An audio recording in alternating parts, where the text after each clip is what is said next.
अब आप ये कोई सोचो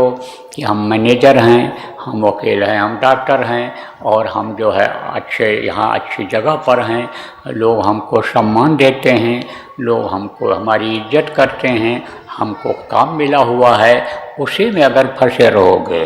और इनके बीच में नहीं आओगे, साधकों के बीच में अगर आप नहीं आओगे, कुर्सी अगर आप नहीं छोड़ोगे और उन्हीं लोगों के बीच में रहोगे, जिस पोस्ट पर हो, डॉक्टर हो, वकील हो, जो भी यहाँ पर रहते हो या अन्य आश्रमों पर रहते हो, आपको इस चीज़ को समझने की ज़रूरत है। यहाँ अगर नहीं आओगे, यहाँ अगर नहीं बैठोगे तो गुरु के दया से महरूम हो जाओ, महरूम रह जाओगे। ये दया नहीं मिलेगी। उस काम काज में तो दया मिलेगी, जिसमें लगे रहोगे उसमें तो दया मिलेगी, उसमें तो कामयाबी दिखाई पड़ेगी, लेकिन उसमें केवल नाम होगा आपका,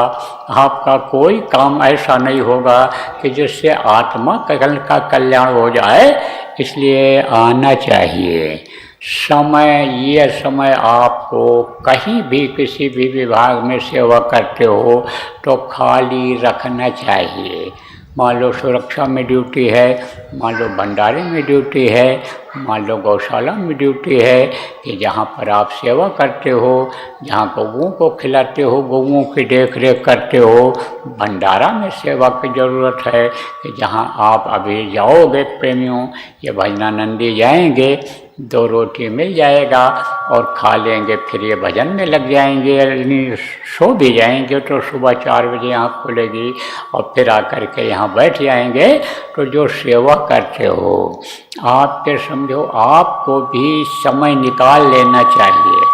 ड्यूटी बांट लेनी चाहिए, उस काम को जल्दी निपटा लेना चाहिए कि ये समय हमारा दोनों समय का खाली रहे। और इसी समय अगर काम होता है, जैसे भंडारे में सुबह जलपान की व्यवस्था आपकी होती है, नाश्ता बनता है, शाम को भोजन बनता है, सुबह गौओं की सेवा होती है, तो 2 हिस्से में बांट लो।